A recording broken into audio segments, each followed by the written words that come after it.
Hello, this is Genial Gamer Gal here, and I am doing a video today on my Game Boy Advance.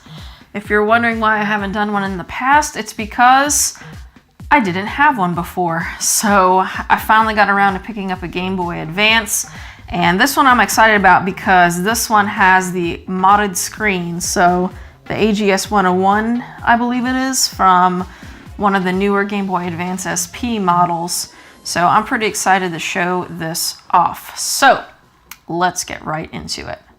All right, let's start by taking a peek at the console here, and it looks just like any other original Game Boy Advance here. It has the D-pad, the start and select, the B and A buttons here, and left and right shoulder buttons on top. And this is for the link cable or with connection to the GameCube with the cable. I forget what the cable's called. And the cartridge slot is up here. Nothing on the sides really to speak of.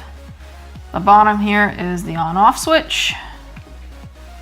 Here is the headphone jack, the volume, nothing on the other side there. And on the back here is just batteries. And yes, the system uses batteries. No rechargeable, unless you use rechargeable AA's or something like that.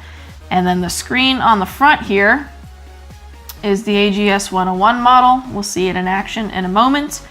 And also the top part of this is not plastic, it's glass, which is awesome because then it won't get scratched. So that's the first mod. And the other mod is to the speaker here. It's still an original speaker, but it was modded a bit to be a bit louder. So we'll give that a little test and see how that goes also. Now, I did buy this system off of eBay, and the seller threw in a little flash cart. It's the SuperCard SD. Uses a mini SD card, and I haven't tried it yet, but you can load ROMs onto it and pop this into your Game Boy Advance system, and you have a bunch of games on it. Now, that's a really good idea, especially if you want to take your Game Boy Advance and travel with it. You don't have to bring a bunch of carts with you. You can just throw the games you want to play on this little guy, and you have one cart with you, pop it in, and you're good. You don't have to switch carts to play any other games. Pretty cool. I'll do a video on this later on, show you how to use it. All right, so let's actually get into this gameplay footage, and I will be right back. And we're back, and so I have a couple of games here, Donkey Kong Country 2 and Iridian 2. Donkey Kong Country is a platformer and Iridian 2 is a shooter. So let's pop these guys open, and I'm gonna pop them into the system here, give it a little go, and I'll turn up my volume a little bit because I think I turned it down just so you can hear it.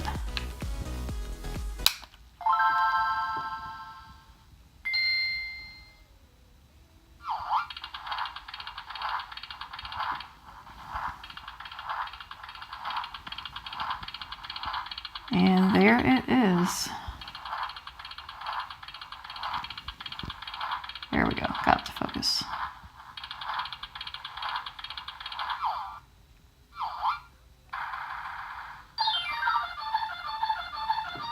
So let's see. Loudest setting.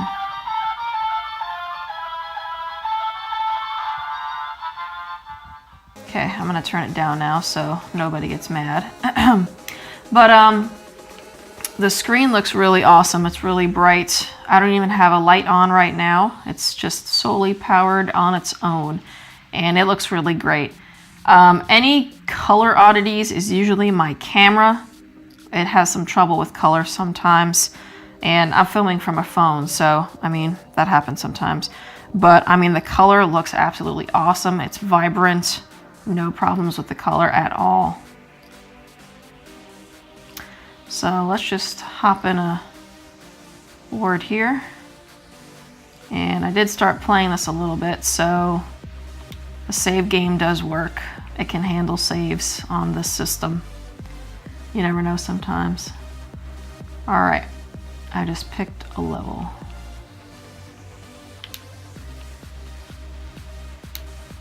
So the buttons are pretty responsive, which is important in a platformer because you need to make precise movements when you're killing enemies or jumping on platforms, especially if they're small ones. Doesn't help if the D-pad doesn't work. But so far I haven't noticed any issues. It's taken me a little while to get used to this. I played most of this on the NES more than I did on the Game Boy Advance, so different controls, I think. Again, it's been a while since I played that too. Ah, the Rhino. But yeah, this seems like it's doing a great job.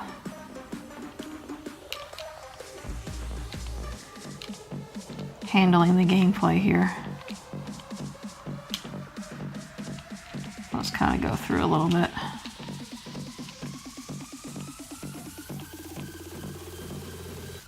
Oh, don't forget the life.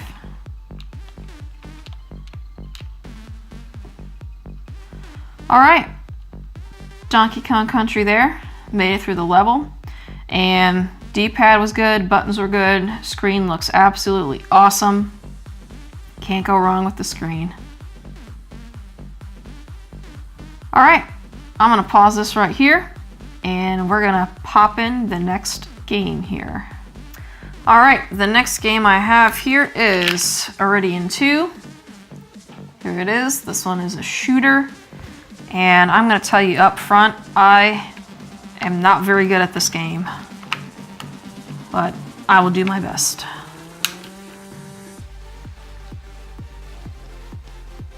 You'll probably see me die a bunch. But that's okay. The point is to show you that this is working.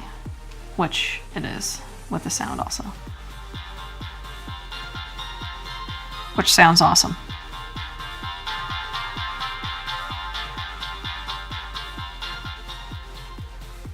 Okay, so let's skip this part here. Iridium 2. And color looks great, vibrant. It's accurate color. My camera is getting it, hooray. So let's give this a go. Now, this game uses a password system. So unfortunately, I don't have any save games on here. But you saw in the other game that it had a save game already on there, and I did use that save game originally playing it on this Game Boy Advance system. So I started it empty and it saved it, and then I just went back to it now on camera and it was just fine. So no problems with this system.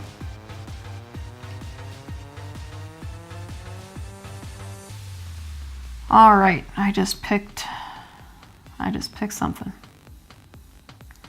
Meridian Forces and training. All right, I'm not gonna make you go through training because that's boring. Oops. So we're gonna skip the training. And we're just gonna go right into the action here. Sure. Like I said, I stink at this game. It's a lot of fun. But you'll get to see gameplay and the accuracy of the D-pad. And if it's any goof ups, most of it's me. I have to learn not to go after them. That's how I get myself killed. When I don't kill them fast enough.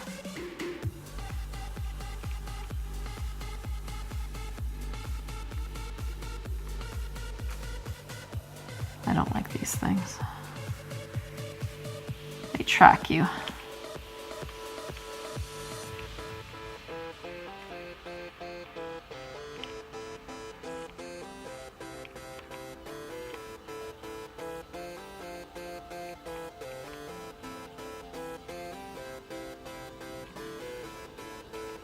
Oh, totally wasn't paying attention.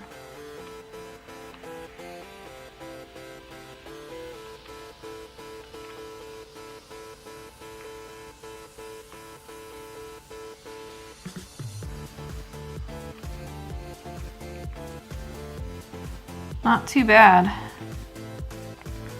This isn't too bad of a shooter since it's on rails, but still got to pay attention a little bit. And I seem to have a mini boss.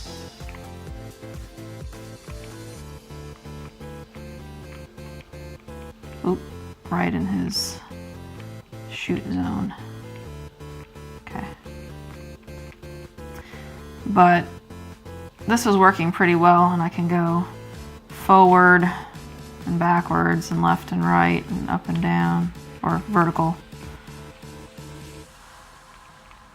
So it's working pretty well, no problems here. Just that I'm gonna die.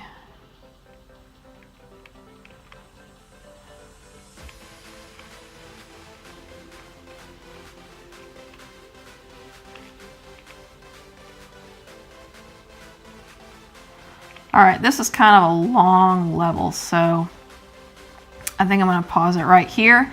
And what I'm gonna do is go into my final thoughts and pros and cons and what I actually think of the system as a whole. So, we'll be right back. And we're back. So, final thoughts on the system. I really enjoy playing this. Now, this part is my opinion. I actually prefer this model of the Game Boy Advance because of the way you can hold it. There's more room for me to hold. I'm not a big fan of the newer SP versions because it's kind of cramped and a little tight. And my hands are small. I'm a woman, so my hands aren't too big. And I still didn't like it. It's really not comfortable. So this is the one I preferred the most. Now, having a few of the mods is a bonus. I love having the mods. It makes the system that much better. The screen on this is absolutely awesome. The colors are vibrant.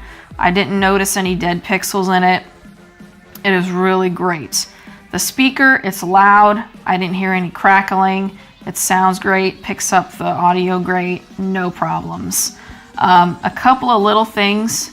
Sometimes I notice, the D-pad, because of the age of the system, sometimes the D-pad can be a little bit off, but it's nothing too terrible, not awful. I've had a system before where the D-pad was absolutely atrocious. This one, it's pretty decent.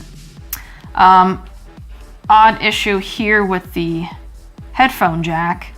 If I plug in my headphone all the way in, the sound is mono, but if I pull it out slightly, so it's sticking out just a little bit, then I have stereo, which is really, really weird. So I'm guessing that's some kind of defect or side effect of maybe upgrading the speaker. Very, very odd. But the audio jack does work, just you kind of have to tinker with it to get the stereo part. And the other part that's a little strange is the battery indicator light. I've noticed sometimes when I'm playing, and I've had like a full charge of batteries on here, and it actually didn't do it on camera, of course, when you want to capture it. It never happens. But that little battery indicator light, sometimes, I think maybe the wiring is loose, so it'll go amber and then red and then back to green and then go amber and red and back to green. And it doesn't do it all the time, it's some of the time, but the batteries I put in here are fresh, so I know that they were full, so I'm just thinking maybe a little faulty wiring and that's it. So overall, I'd say this is a pretty decent Game Boy Advance system. I only paid 80 bucks for this on eBay. Not too bad considering I've seen some of the prices of these Game Boy Advances. Some of them are $120, $150, so depending on what you're looking for, I think this is a pretty good deal.